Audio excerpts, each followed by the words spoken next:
ஒரு நாட்டோட தலைவர் இன்னொரு நாட்டுக்கு போறாருன்னா அதுக்குன்னு ஒரு ப்ரோட்டோகால்ஸ் இருக்கு, அதுக்குன்ட்டு ஒரு டைம் இருக்கு. நம்ம என்ன பாகிஸ்தானா போயிட்டு வெயிட்டிங் ரூம்ல போயிட்டு உட்காந்துட்டு இருக்கிறதுக்கு? மோடிங்க there is a purpose to his visit. இன்னைக்கு பாகிஸ்தானுக்கு பகைவன் யாருன்னு பார்த்தோம்னா, பாகிஸ்தானோட நேரடி எதிரியா பார்க்கக்கூடிய நாடு அரபு நாடுகள்ல UAE ஒன்று. அவரும் உல்லாச பயணமா போயிட்டு வர்றாரு, இன்ப சுற்றுலா. அதுல கையெழுத்து போட்டேன், இதுல கையெழுத்து போட்டேன், ஆனா ஒன்றும் தமிழ்நாட்டுக்கு ஒரு ரெவன்யூ வரலன்னு நான் சொல்றாரு. அமெரிக்காவின் பிரஷரால் அமெரிக்காவில் இருந்து அமெரிக்கா எண்ணெய் வாங்குவதை நிறுத்திவிட்டதுன்றது. அமெரிக்காவின் பிரஷரால் அவர்கள் அழுத்தத்தால் அமெரிக்காவில் இருந்து எண்ணெய் வாங்குவதை நிறுத்திவிட்டதுன்னு பேசியிருக்காரு. என்ன நான் சொல்றது? இப்போ அமெரிக்காவோட உலக ஸ்தாபனங்கள் வந்து சைனாவை பார்த்து அஞ்சுகிறது அப்படின்னு சொல்கிற மாதிரி ஆகிடுது. உங்களோட மொத்த இண்டஸ்ட்ரியை தூக்கிட்டு போய் சைனா கிட்ட கொடுத்துட்டு நீ மேனுஃபேக்சர் பண்ணி நான் யூஸ் பண்ணிக்கிறேன்னு சொன்னால் இதுதான் அவங்களுக்கு என்ன பண்ணுறதுன்னு தெரியல. ஸோ காஷ்மீரில் தீவிரவாதத்தை வளர்த்தாங்க. So first wave of Kashmir terrorism start ஆச்சு, முதல் அலை.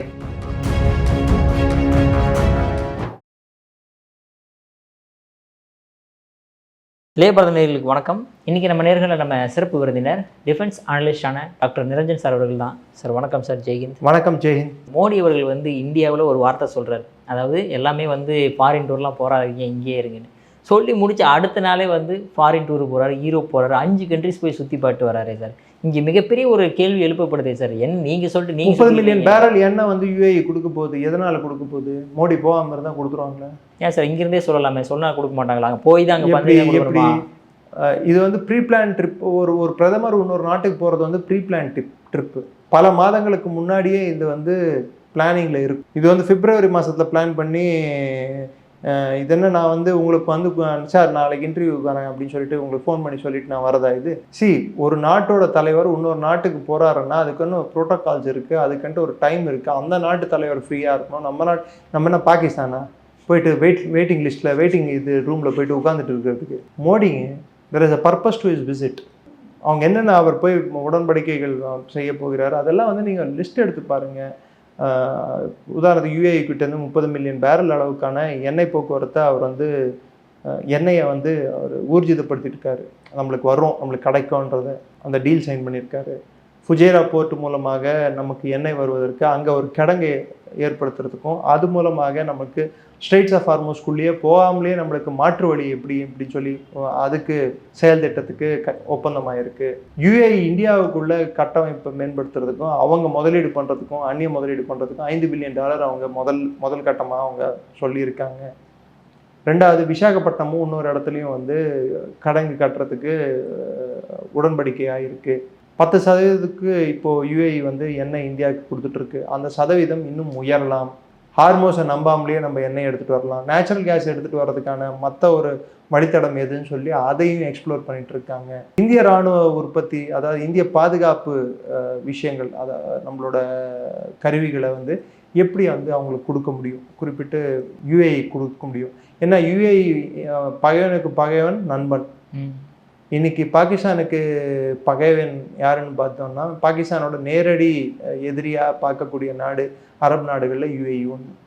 சவுதி அரேபியாவுக்கும் UAEக்கும் பிரச்சனை இருக்குது. ஸோ அந்த ஒரு காரணத்தினால அங்கே இந்திய மக்கள் அதிகம் வேலை பார்த்துட்டு இருக்காங்க.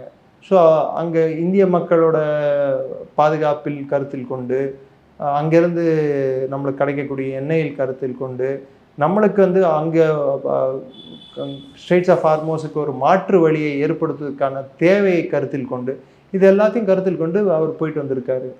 நான் உல்லாச பயணமாக போயிட்டு வர்றாரு. இன்ப சுற்றுலா. அதில் கையெழுத்து போட்டேன், இதில் கையெழுத்து போட்டேன், ஆனால் ஒன்றும் தமிழ்நாட்டுக்கு ஒரு ரெவன்யூ வரலன்னு நான் சொல்கிறாரு. அவர் இட்டாலி போய் மெலோனி பார்த்துட்டு எல்லா பக்கம் சுற்றி பார்த்துட்டு இருக்காரு சார். மெலோனிக்கோட சொந்த இதில் தான் சுற்றி பார்த்தாரு, இவரோட சொந்த இதுலேயே போனார் அவர். எவ்ரி ஃபாரின் டூரில் வந்து அவங்க நாடு வந்து என்ன மாதிரியான வளர்ச்சி அடைஞ்சிருக்கு, இந்த டெக்னாலஜிலாம் உங்களுக்கு கிடைக்கும்னு சொல்லிட்டு போய் பார்க்குறது அது இயல்பு. அமெரிக்காவில் கூட 50% மேலே இன்னைக்கு பெட்ரோல் விலை உயர்ந்திருக்கு. அதுக்குன்னு ட்ரம்ப் ஷி ஜின்பிங்கை மீட் பண்ணக்கூடாதுன்னா எப்படி? எண்ணெய் கச்சா எண்ணெய் உற்பத்தி பண்ணுற நாடே அமெரிக்கா. அவங்க நாட்டிலேயே எண்ணெய் விலை உயர்ந்திருக்கு. இங்கே என்ன விலைன்னா $3 மேக்ஸிமம் போனால் $4 வரைக்கும் உயர்ந்திருக்கு. அதுவும் 78 நாள் போருக்கு அப்புறம் தான் நம்ம உயர்த்தணும் எண்ணெய் விலையை. சரி, அப்படியே போனால் கூட அவர் போனார். ஆனால் இந்தியாவில் வந்து அவரோட என்ட்ரேஜ்னா ஒரு பிரதமரோட கான்வாயை வந்து அவர் குறைச்சிருக்காரா இல்லையா? உள்துறை மந்திரியோட கான்வாயோட ஸ்ட்ரென்த் குறைஞ்சிருக்கா? கவர்னர்ஸ் எல்லாருமே குறைஞ்சிருக்காங்க. சில மாண்புமிகு முதல்வர்கள் குறைச்சிருக்காங்களா இல்லை குறைக்கலையா? குறைச்சாங்களா குறைக்கலையா? குறைச்சாங்க. சிலர் குறைக்காமலேயும் இருக்காங்க. சில பேர் என்ன குறைக்காம தான் இருக்காங்க. இன்னும் 15-20 கார் பொய்ன்னு வருது. அது மாதிரி முதல்வர்கள் இருக்காங்க. சில முதல்வர்கள் அவங்களாவே முன் வந்து குறைச்சிக்கிட்டாங்க. இது மாதிரி விஷயங்கள் தான். அதுக்கன்ட்டு பிரதமர் முன்கூட்டியே நிர்ணயித்தபடி அவரோட ஃபாரின் ட்ரிப்ஸ் வந்து போகாமல் இருந்தாருன்னா இந்தியாவோட வளர்ச்சியும் இந்தியாவோட அந்த வளர்ச்சி பாதை எப்படிப்பட்ட பாதை, அந்த அந்த வளர்ச்சிக்கான வழித்தடம் எப்படிப்பட்ட வழித்தடத்தை அமைக்கணும்னு சொல்கிறத வந்து எப்படி அமைக்க முடியும்? அதுக்கான வழியை வந்து அவர் தேடாமல் இருந்தாருன்னா யார் போய் பண்ணுவா? சரி, அவர் போக வேணாம், யார் அனுப்பலாம் சொல்லுங்கள். மாண்புமிகு எதிர்கட்சி தலைவர் கூட தான் மற்ற நாடுகளுக்கு போயிட்டு வந்துட்டு இருக்காரு. அதை பற்றி யாரும் பேச மாட்டேங்கிறீங்களே. என் கன்வீனியன்ட்டாக மறந்துட்டீங்களா? குற்றச்சாட்டு வச்சதே அவர் தான் சார். அவர் அமெரிக்காவின் ப்ரெஷரால் அமெரிக்காவிலிருந்து அமெரிக்கா எண்ணெய் வாங்குவதை நிறுத்திவிட்டதுன்றார் அவர். அமெரிக்காவின் ப்ரெஷரால் அவர்கள் அழுத்தத்தால் அமெரிக்காவிலிருந்து எண்ணெய் வாங்குவதை நிறுத்திவிட்டதுன்னு பேசியிருக்காரு. என்ன நான் சொல்றது? நீங்களும் பார்த்துருப்பீங்கன்னு நினைக்கிறேன் அந்த வீடியோ. ஸோ தப்பு சொல்றதுக்கு 1000 விஷயம் இருக்கு இந்த அரசை. இது விஷயம் அல்ல. இப்போ இந்த போர் நிறுத்துறதுக்கு என்னதான் சார் முடிவு? இப்போ பார்த்தீங்கன்னா பெட்ரோல் ப்ரைஸ் ஏறாமல் இருந்து இப்போ ஏற ஆரம்பிச்சிருச்சு. கேஸ் ப்ரைஸ் ஆல்ரெடி ரொம்ப ஏற்ற ஆரம்பிச்சிட்டாங்க. இப்படியே கமர்ஷியல் கேஸ் இப்படியே போயிட்டு இருந்தால் இப்போ எப்போ தான் சார் இதுக்கு தீர்வு?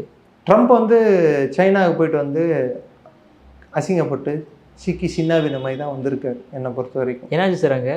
Riot act has been red அப்படின்றாங்க. அதாவது இதோட முடிச்சுக்கோ இல்லைன்னா சரியா இருக்காதுன்னு சொல்லிட்டு சைனா சொல்லியிருக்காங்க ட்ரம்ப்புக்கு. புட்டின் இன்னைக்கு நேற்று வந்து பெய்ஜிங் வந்திருக்காரு. பிரிக்ஸ் சம்மிட்டு, வெளியுறவு அமைச்சர்களோட சம்மிட்டு ட்ரம்ப் பெய்ஜிங்கில் இருக்கும்போது இங்கே மோடி யூஏஇயில் இருக்கும்போது இங்கே நடந்துட்டு இருக்குது. ஸோ பல விஷயங்கள் பல இடங்களில் நடக்குது. நம்ம வந்து அங்கே ஐசோலேட்டடாக, அதாவது இங்கே ஒன்று அங்கே ஒன்றுன்னு பார்க்கக்கூடாது. இதெல்லாம் கோடை மழை இல்லை, இந்த இடத்துல பெய்யுது அந்த இடத்துல பெய்யுதா அப்படின்னு கேட்கறதுக்கு. ஒரு இடத்துல நடக்கக்கூடிய இது மாதிரியான ஒரு விஷயம் இன்னொரு நாட்டில் நடக்கக்கூடிய விஷயத்தின் மீதும் அதோட பிரதிபலிப்பு இருக்கும், அதோட தாக்கம் இருக்கும். நாம் புரிஞ்சுக்கணும். ட்ரம்ப்போட பேச்சுவார்த்தை அமெரிக்காவுக்கு வெற்றிகரமாக சாதகமாக முடியவில்லை. அமெரிக்கா 80 நாள் ஆகியும், கிட்டத்தட்ட 80வது நாள் ஆகியும் அவர்களின் போர் குறிக்கோளை அடைய முடியவில்லை. அதனால ட்ரம்ப் பின்வாங்க வேண்டிய சூழல் ஏற்படும். ஏன்னா அவர் காங்கிரஸ்லேருந்து அவர் பர்மிஷன் வாங்கணும் போரை தொடர்றதுக்கு. வேறு எது எகெயின்ஸ்ட் அவர் எதாவது 4 எம்பிலும் ஜெயின்ட்டாக போட்டுருந்தாங்க சார். முடியாது. ஸோ இதெல்லாம் தான் ட்ரம்ப்புக்கு இருக்கக்கூடிய பிரச்சனை. ஸோ போர் வந்து இன்னைக்கு அவர் ஸ்டேட்மெண்ட்டே சீக்கிரம் முடிவுக்கு வந்துடும் அப்படின்னு சொல்லியிருக்காரு. ஓ, அவரே சொல்லியிருக்காரு. ஆனால் அவர் நான் எப்போ சொன்னேன் நாளைக்கு கேட்டாலும் உண்டு. We can't trust that man, that is a problem. இப்போ இந்த சைனா போயிருக்கும் போது ட்ரம்ப் அவர்கள் எதுவும் இந்த ஸ்பை ரேடார்ஸ்லாம் இருக்குது, அது என்ன நான் சொன்னேன் நான் உங்களுக்கு, அவங்க கொடுத்த எல்லா கேட்ஜெட்ஸையும் தூக்கி குப்பையில் போட்டு வந்துட்டாருன்னு சொல்லிட்டு முதல்ல. அப்புறம் எப்படி சார் அது வந்து ஜி ஜின்பிங்க்கு ஒரு அவமானமாக இருக்காது? அது அவங்களுக்கு என்ன வந்து அவமானம்? அவங்க வந்து எல்லாத்தையும் இண்டஸ்ட்ரியல் எஸ்பெனாஜில் சைனா வந்து கில்லாடிகள்ட்டு ட்ரம்ப் வந்து ஒத்துக்கிட்ட மாதிரி ஆயிடுச்சு. இப்போ அமெரிக்காவோட உலக ஸ்தாபனங்கள் வந்து சைனாவை பார்த்து அஞ்சுகிறது அப்படின்னு சொல்கிற மாதிரி ஆயிடுச்சு. இதுதான் ஆகும். உங்களோட மொத்த இண்டஸ்ட்ரியை தூக்கிட்டு போய் சைனா கிட்ட கொடுத்துட்டு நீ மேனுஃபேக்சர் பண்ணு, நான் யூஸ் பண்ணிக்கிறேன்னு சொன்னால் இதுதான் ஆகும். ஏன்னா சைனா வந்து மொத்த மேனுஃபேக்சரிங் செக்டர் அவன் கண்ட்ரோலில் வச்சுட்டு இருக்கான். அதனால தான் இந்தியாவில் வந்து பல்வேறு இண்டஸ்ட்ரீஸில், குறிப்பிட்டு பாதுகாப்பு சம்மந்தப்பட்ட இண்டஸ்ட்ரீஸில் சைனீஸ் ப்ராடக்ட்ஸ் அலோவ் பண்ணுறது பேன் பண்ணியிருக்காங்க. குறிப்பிட்டு ஹுவேவி அப்படின்ற அந்த அவங்களோட நிறுவனத்தோட ப்ராடக்ட்ஸை அலோவ் பண்ணுறதில்லை. 5Gயில் அவங்கள அலோவ் பண்ணல நம்ம. ஸோ நிறைய விஷயத்தில் அவங்கள பிளாக்லிஸ்ட் பண்ணியிருக்கோம். அமெரிக்கா இதெல்லாம் பண்ணல. அவங்களோட ஆன்லைன் கேமிங் பிளாட்ஃபார்ம்ஸ் எல்லாம் கூட பேன் பண்ணல அவங்க, நம்ம பண்ணோம். ஸோ சில விஷயங்களை நம்ம சரியாக செய்கிறோம், சில விஷயங்கள் இன்னும் செய்ய வேண்டியது. அமெரிக்கா வந்து கண்கட்டின அப்புறம் சூரிய நமஸ்காரம் பண்ணிட்டு சார். இப்போ இந்த பங்களாதேஷில் வந்து திடீர்னு அமெரிக்காவுடைய ஏதோ ஒரு நேவி ரிலேட்டட் சம்மந்தமாக ஒரு டீல் போட்டிருக்காங்க. அது வந்து பே ஆஃப் பெங்காலில் மிகப்பெரிய இந்தியாவுக்கும் ஒரு த்ரெட்டனிங்காக இருக்குமா பார்க்கப்படுது. என்ன சார் அது? முதல் கட்டமாக பார்த்தீங்கன்னா ரொம்ப நாளாக அமெரிக்கா ட்ரை பண்ணிட்டு இருந்த ஒரு விஷயம் தான் அது. அந்த பே ஆஃப் பெங்கால் ஒரு ஹோல்டு இருக்கணும்னு, ஹோல்டு வேணும்னு சொல்லிட்டு அவங்க பல ஆண்டுகளாக கோகோ ஐலாண்டு கிட்ட ட்ரை பண்ணிட்டு இருந்த விஷயம் தான். ஆல்ரெடி அங்கே வந்து லில்லிபுட் பேஸ், சின்ன பேஸ் வந்து அவங்க அமைச்சிருந்தாங்க. அதோட பேஸ் கமாண்டர் கூட இறந்து போனப்போ வக்கர் ஜமான் தான் போயிட்டு அந்த ஒரு சஸ்பீஷியஸ், அதாவது சந்தேகம் அளிக்கும் வகையில் அங்கே பேஸ் கமாண்டர் அமெரிக்க பேஸ் கமாண்டர் இறந்து போனப்போ அந்த போஸ்ட்மார்ட்டம் கூட பண்ணாமல் அந்த உடலை வந்து திருப்பி அமிச்சிட்டாங்க அமெரிக்காவுக்கு. ஸோ அமெரிக்கா வந்து பல நாட்களாக அதை குறி வச்சுட்டு தான் இருக்காங்க. சைனாவும் அதை பார்த்துட்டு தான் இருக்குது. ஸோ சைனாக்கும் அவங்க வரது பிடிக்கல, இந்தியாவுக்கு அடிப்படையாகவே பிடிக்காது. பங்களாதேஷ் எப்படி பாகிஸ்தானோ அதே மாதிரி ரெண்டு பக்கம் ஆட பார்க்குறான். அவன் எல்லா பக்கம் ஆடுறான். இந்த பக்கம் இந்தியா பக்கமாக ஆடுவான், அந்த பக்கம் சைனா பக்கமாக ஆடுவான், இந்த பக்கம் அமெரிக்கா பக்கமாக ஆடுவான். அவன் எந்த பக்கம் ஆடுறான்னு நம்மளுக்கு புரியாது. பாகிஸ்தான் அது ரெண்டு பக்கம் தான் ஆடுவான், சைனா பக்கமும் அமெரிக்கா பக்கமும். இவன் கொஞ்சம் டிஃப்ரெண்ட்டு. ஸோ இவன் வந்து அங்கே லிசனிங் போஸ்ட்டு, அது எவ்வளோ பெரிய பேஸ் என்பது தான் இப்போ கேள்வி. அது எத்தனை நாள் லீஸுக்கு விட்டுருக்காங்கன்றது வந்து நம்ம பார்க்கணும். இதனால் நம்மளுக்கு எந்த மாதிரியான கப்பல்கள் அங்கே டாக் பண்ண முடியும் என்பது வந்து ஒரு பெரிய விஷயம். இந்தியா அப்ஜெக்ஷன் பண்ணலையா சார் இந்த விஷயத்துக்கு? அவனோட ஏரியாவில் அவன் கொடுத்துருக்கான். மறைமுகமாக என்ன அப்ஜெக்ட் பண்ணணுமோ அப்படி அப்ஜெக்ட் பண்ணியிருப்போம். அப்ஜெக்ட் பண்ணாமலாம் இருக்க மாட்டோம். வெளிப்படையாக வராது. டெஃபினட்டாக இந்தியா வந்து நம்மளோட டவுட்ஸையும் நம்மளோட என்ன சொல்கிறது அப்ஜெக்ஷன் சொல்கிறதோட இன்னும் சொல்ல போனால் இது ஒரு வேண்டாத வேலைன்னு சொல்கிற மாதிரி செய்யாதேன்னு சொல்கிறது சொல்லிடு. சரி நான் அதுதான் பண்ணுவேன்னு சொன்னால் அதுக்கு அடுத்து நம்ம வேறு இடத்துல எங்கே கொடுக்கணுமோ அந்த இடத்துல கொடுப்போம். பார்டர் ஃபென்சிங் மூலமாகவோ பொருட்கள் போகிறத தடுக்கிறது மூலமாகவோ இதெல்லாம் பண்ண முடியும். இந்தியா பண்ணும். சரி, இப்போ பாகிஸ்தானில் வந்து அதாவது இந்தியாவை எப்படி அணுகலாம் அப்படின்ற மாதிரி புதிய திட்டங்கள், அதாவது டெரரிஸ்ட் மாடியூல்ஸை வந்து டிஃப்ரெண்ட்டாக நம்ம கொண்டு வரலாம் அப்படின்ற மாதிரி பல விஷயங்கள் நியூஸ் பேப்பரில் பார்க்க முடியுது. ஸோ அடுத்த அட்டாக் எப்போ இருக்க போகுது, என்ன மாதிரி அவங்க டெரர் மாடல்ஸை டிஃப்ரெண்ட்டாக வந்து ட்ரை பண்ணிக்கிட்டு இருக்காங்க? டெரரிசம் வந்து 1977 அப்புறமா பாகிஸ்தான் ஜியாவுலக் ஆட்சி வந்த பிற்பாடு அவங்க எடுத்துகிட்டு வந்த ஸ்ட்ராட்டஜி தான் to bleed India through 1000 cuts. இந்தியாவை 1000 வெட்டுகள் மூலம் நாசமாக்கலாம். அதாவது உள்நாட்டிலேயே பிரிவினையை வளர்த்து நாசமாக்க முடியும். அடுத்து 89, அதாவது Soviet invasion of Afghanistan, Soviet Afghan போர் முடிவுக்கு வந்தப்போ அப்போ அவங்கக்கிட்ட ஏராளமான ஆயுதங்களும் போராளிகளும் கையில் இருந்தாங்க. அவங்கள என்ன பண்ணுறதுன்னு தெரியல. ஸோ காஷ்மீரில் தீவிரவாதத்தை வளர்த்தாங்க. So first wave of Kashmir terrorism start ஆச்சு. முதல் அலை, அந்த முதல் அலை வந்து JKLF மூலமாக தொடங்கப்பட்டாலும் அங்கே போய் ட்ரைனிங் எடுத்துகிட்டு இந்தியாவில் வந்து தீவிரவாத தாக்குதல்களை செஞ்சுட்டு இருந்தாங்க. அந்த அலை வந்து கிட்டத்தட்ட 92, 93 வரைக்கும் இருந்தது. 93க்கு அப்புறம் அந்த அலை மெதுவாக மாறி 2ஆம் அலையில் வந்து பாகிஸ்தானில் இருப்பவர்கள் இந்தியாவில் வந்து தீவிரவாத தாக்குதல்களை மேற்கொள்வது ஒரு விஷயமா மாறிச்சு. குறிப்பிட்ட அமைப்புகள் அன்றைக்கி ஹுஜி, அர்கத்துல் ஜிஹாத் இஸ்லாமி, அர்கத்துல் அன்சர், இது லஷ்கர்-இ தொய்பா கொஞ்சம் அதுக்கப்புறம் கொஞ்சம் லேட்டர் ஸ்டேஜில் வந்த அமைப்பு. இந்த அமைப்புகள் எல்லாம் வந்து செயல்பட ஆரம்பிச்சு. அதுக்கப்புறம் 2001 பாராளுமன்ற தாக்குதலுக்கு அப்புறமா பார்த்தீங்கன்னா IC-814 காந்தஹார் ஐஜாக் அப்புறமா பாராளுமன்ற தாக்குதல், கார்கில் போருக்கு அப்புறமா IC-814 இது முதல்ல கார்கில் போர் வருது, அதுக்கப்புறம் IC-814 வருது, அதுக்கப்புறம் பாராளுமன்ற தாக்குதல் வருது. பாராளுமன்ற தாக்குதலுக்கு அப்புறமா பார்த்தீங்கன்னா ஜெய்ஷே முகமது என்ற அமைப்பு பிரபலம் அடையுது, மௌலானா மசூத் அசரோட அமைப்பு. ஸோ இந்த அமைப்புகள் எல்லாம் வந்து வர ஆரம்பிச்ச உடனே வெளி உலகத்துக்கே நல்லா தெரியும் பாகிஸ்தான் வந்து டைரக்டாகவே அவங்களோட உலக ஸ்தாபனமான ISI கைப்பாவைகளாகத்தான் ஜெய்ஷே முகமதும் லஷ்கர்-இ-தொய்பாவும் செயல்படுது. இதோட பீக் வந்து 2008 தாஜ் மற்றும் பல்வேறு இடங்களில் ஓபராய் ஹோட்டல், தாஜ், திரும்பி காமா ஹாஸ்பிட்டல், சிவாஜி டெர்மினல், மும்பையில் இருக்கக்கூடிய சென்ட்ரல் ஸ்டேஷன், இதெல்லாம் அட்டாக் பண்ணாங்க பாருங்கள். மும்பை அட்டாக் 26/11, 26/11 அந்த அட்டாக்கோட உச்சம் வந்து அதுதான், இந்த தற்கொலைப்படை தாக்குதல். ஸோ இதில் வந்து நம்மளுக்கு சில விஷயங்கள் என்ன புரிய வந்ததுன்னா, இப்போ ஜெய்ஷே முகமது பண்ணுற தாக்குதல் பெரும்பாலும் வந்து vehicle born improvised explosive device, அதாவது தற்கொலைப்படை தாக்குதல்கள் அதிகம் பண்ணுவாங்க. அதுவும் வண்டிகளை எடுத்துகிட்டு போயிட்டு சொருவது, குண்டு இருக்கிற வண்டிகள், நிரப்பி இருக்கிற வண்டிகளை எடுத்துகிட்டு போய் சொருவது, பெரிய தாக்குதல்கள் செய்வது, இதில் அவங்க எக்ஸ்பர்டைஸ் இருந்தது. லஷ்கர்-இ-தொய்பா வந்து குழுக்களாக 5 பேர், 4 பேர், 3 பேர் கொண்ட குழுக்களாக போய் 10 பேர் மேக்சிமம் கூட போய் சென்று ஒரு சரமாரியாக மக்கள் இருக்கும் இடத்துல சுடுறது, இது வந்து அவங்க ஸ்டைல் ஆஃப் ஆப்ரேஷனாக இருந்தது. இது வந்து முதல்ல காஷ்மீர் வரைக்கும் இருந்த ஆப்ரேஷன் இந்தியா முழுவதும் ஸ்ப்ரெட்டாக ஆரம்பிச்சது. ஒரு டைமில் 98, 2000 காலகட்டத்துக்கு அப்புறம் வந்து மெதுவாக வந்து காஷ்மீர்லேருந்து வரக்கூடிய ரெக்ரூட்மெண்ட் கம்மியாச்சு. காஷ்மீரிக்கள் நேரடியாக போராட்டத்தில் ஈடுபடுறது கம்மியாச்சு. அதுவும் அந்த ஒரு ஃபேஸ் வந்து பார்த்தோம்னா 2003 ஒரு 8 வரைக்கும் ஒரு ஃபேஸ் இருந்தது. காஷ்மீரில் தீவிரவாதம் கொஞ்சம் டிப் ஆச்சு. அது பர்வேஸ் முஷரஃபுக்கும் இந்தியாவுக்கும் ஏற்பட்ட ஒரு உடன்பாடு காரணமாக, மறைமுகமான உடன்பாடு, நேர்முகமான உடன்பாடு, காஷ்மீரில் டிப் ஆச்சு. ஆனால் இந்தியாவில் மற்ற இடங்களில் குண்டு வெடிக்க ஆரம்பிச்சு. அதுக்கு அவங்க என்ன பண்ணாங்க, ஐஎஸ்ஐ இந்தியாவிலேருந்தே ஒரு குழுவை ஏற்படுத்தி, இந்தியன் முஜாஹிதீன்னு சொல்லிட்டு ஒரு குழுவை ஏற்படுத்தி இந்தியா ஃபுல்லாக தீவிரவாதத்தை பண்ண வச்சாங்க. அதுக்கன்ட்டு உடனே பாகிஸ்தான் அவங்க சேட்டையை நிறுத்திடுவாங்கன்னா நிறுத்த முடியாது, நிறுத்த மாட்டாங்க, அவங்களால யோசிக்க கூட முடியாது அது மாதிரி. ஏன்னா பாகிஸ்தான் ஒரு நாடு இருக்கிறதே இந்தியாவுக்கு ஒரு எதிரான ஒரு தன்மையை கொண்டு இருந்தால் தான் அது பாகிஸ்தான். ஏன் நீ பாகிஸ்தானை வெறுக்கிறீங்கன்னா அவன் என்ன வெறுக்கிறான், அதனால அவனை நான் வெறுக்கிறேன், சிம்பிள். ஒன்று அவன் இருக்கணும் இல்லை நான் இருக்கணும்ன்ற சூழ்நிலைக்கு அவன் தான் என்னை தள்ளலாம், நான் தள்ளல அவனை. ஆனால் நான் வெறுத்தாக வேண்டிய கட்டாயத்தில் இருக்கிறதுனால, அவனை எதிர்த்து போராட வேண்டிய கட்டாயத்தில் இருக்கிறதுனால நான் பாகிஸ்தானை வெறுக்கிறேன். பாகிஸ்தான் மக்களை இல்லை, பாகிஸ்தான் அரசையும் பாகிஸ்தானோட இராணுவத்தையும் பாகிஸ்தானோட உளவு அமைப்புகளையும் நான் வெறுக்கிறேன். பட் அவங்க தேர்ந்தெடுக்கிறது மக்கள் தானே சார். அந்த முட்டாள்கள் இன்னைக்கும் மாற போகிறது இல்லை, அவங்களும் தான் அவஸ்தைப்படுறாங்க. அதனால நீ எதை சாகுபடி பண்ணுறியோ அதை தான் அறுவடை பண்ணுது. அது பாகிஸ்தான் கூடிய விரைவில் அது புரிந்து கொள்ளும். கேம் சேஞ்ச் ஆகிட்டு இருக்கு. ஸோ இந்த ஒரு சூழலில் 2008க்கு அப்புறமா பாகிஸ்தானோட ஸ்ட்ராட்டஜி மாறிச்சு. அந்த ஸ்ட்ராட்டஜி 2019 வரைக்கும் கண்டினியூ ஆச்சு.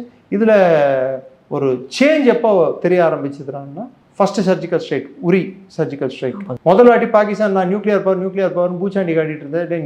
நியூக்ளியர் பவர் கூட நான் நினைச்சா உள்ள அடிப்பேன் அப்படின்னு சொல்லிட்டு இந்தியா காட்டிச்சு. ரெண்டாவது வாட்டி காட்டுறது பாலாகோட் ஸ்ட்ரைக். அப்போதான் அவங்க இந்திய அரசு என்ன யோசிச்சாங்க, இந்த காஷ்மீருக்கு இந்த ஸ்பெஷல் அந்தஸ்து இருக்கிற வரைக்கும் பாகிஸ்தான் இது வம்பு வலிச்சுட்டே இருக்கும். இந்த அந்தஸ்துன்னு ஒன்று இருந்தால் தானே இவன் பிரச்சனை பண்ணுவான். அது நடுவில் தான் இந்த 2014 லோக்கல் மிலிட்டன்சியை கொஞ்சம் வளர்த்து விட்டானுங்க.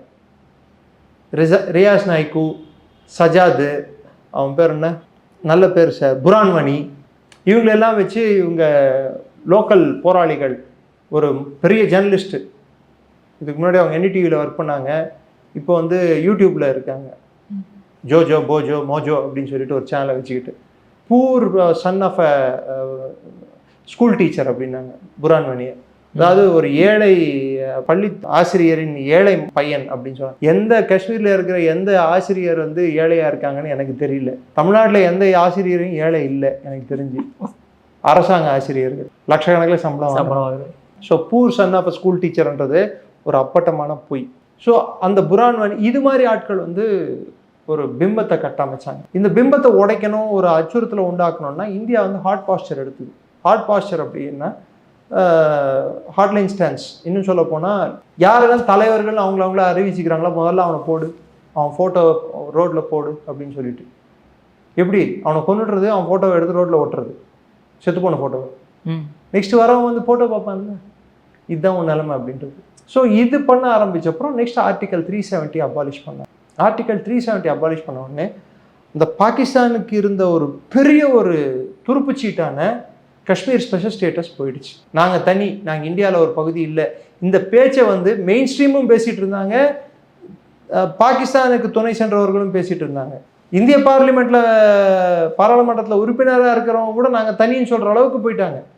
இனிமேல் நீ தனி இல்லை, உன் மாநிலம்தான் தனி, லடாக் தனி, ஜம்மு காஷ்மீர் தனி, ஆனால் நீ என் கீழே இருக்கக்கூடிய யூனியன் பிரதேசம், உனக்கு மாநில அந்தஸ்து கூட இல்லைன்னு சொல்லி ஆகிட்டாங்க.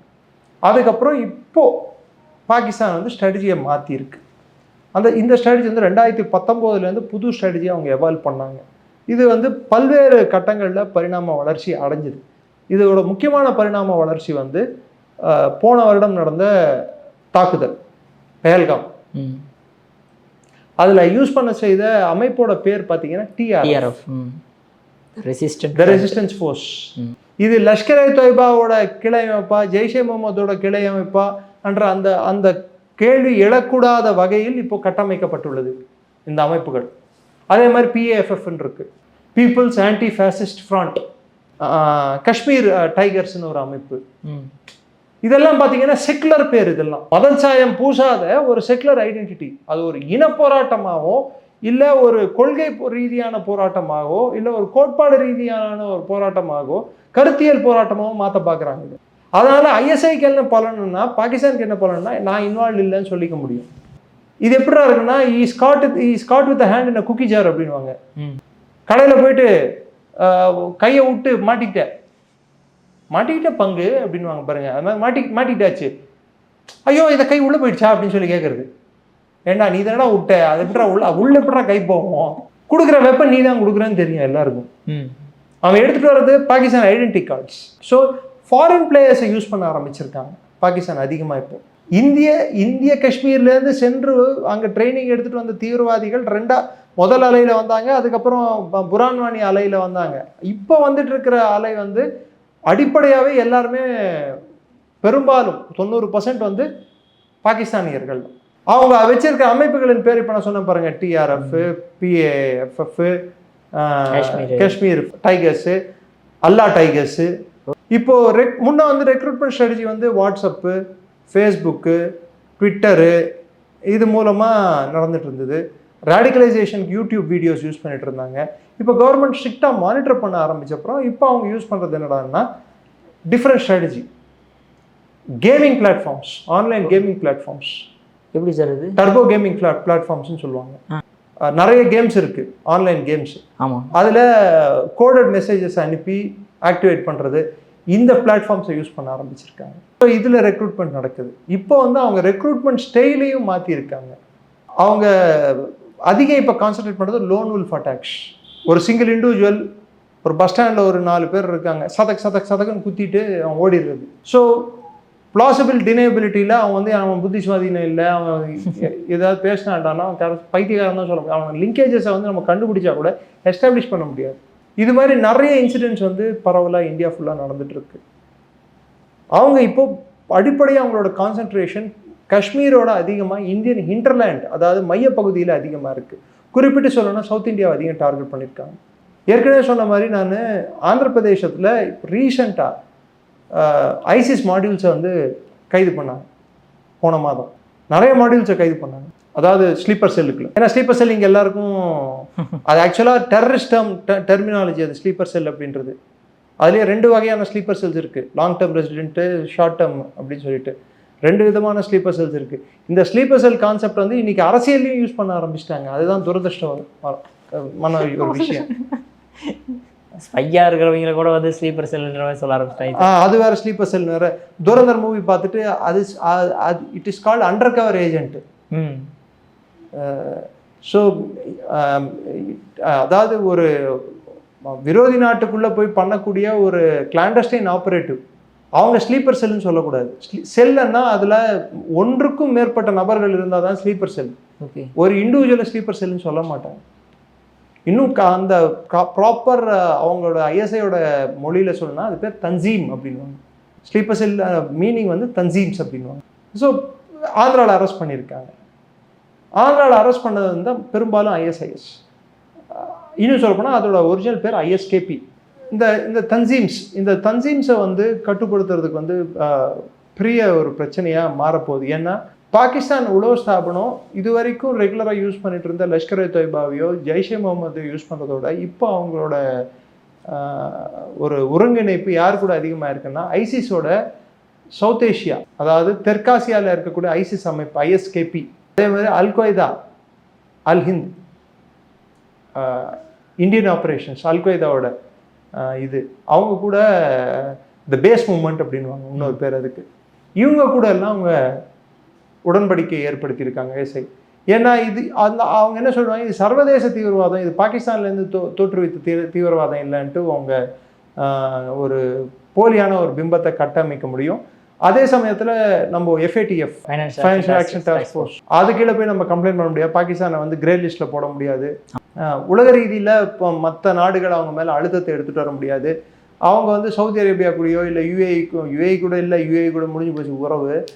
அமெரிக்கா கூடயோ அவங்க போய் பேசும்போது நம்ம டோசியர் ரெடி பண்ணி கொடுக்கும்போது பாகிஸ்தானுக்கு நான் இல்லைன்னு சொல்லி டினை பண்ண முடியும்.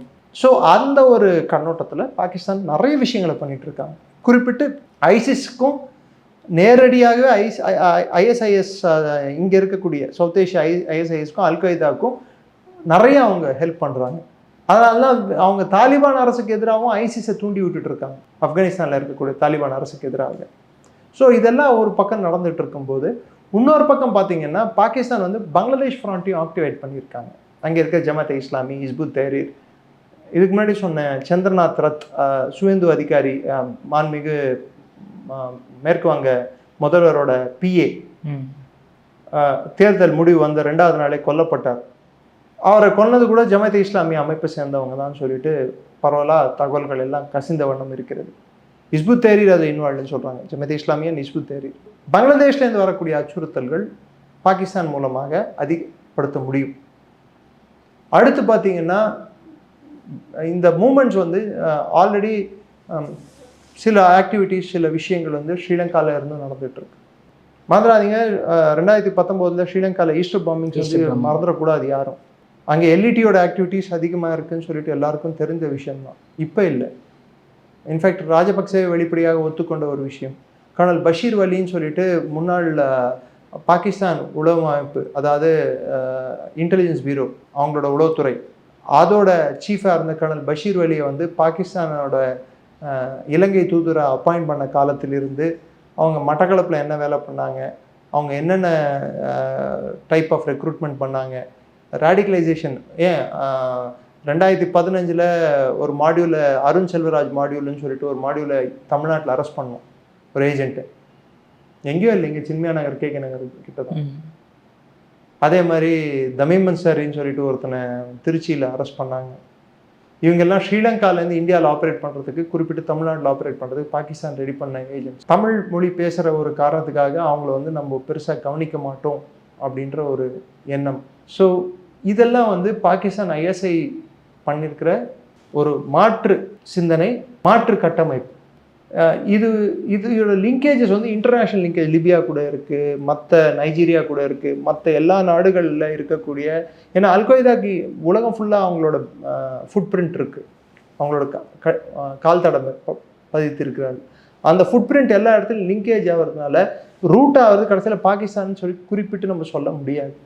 இன்றைக்கி அவங்களோட இதுவே கூட டெரர் ஃபண்டிங் நெட்வொர்க்கோட ஸ்டைலே முன்னே வந்து நேபாளில், பங்களாதேஷில், பாகிஸ்தானில் சில பேங்க்ஸை நடத்திட்டு இருந்தாங்க. Bank of Kathmandu, Bangladesh union பேங்க்கு, அதே போல் பாகிஸ்தானில் பார்த்தீங்கன்னா மெஹ்ரான் பேங்க்கு, ஹபீப் பேங்க்கு, நேபாளில் ஹிமாலயன் பேங்க்குன்னு ஒரு பேங்க்கு.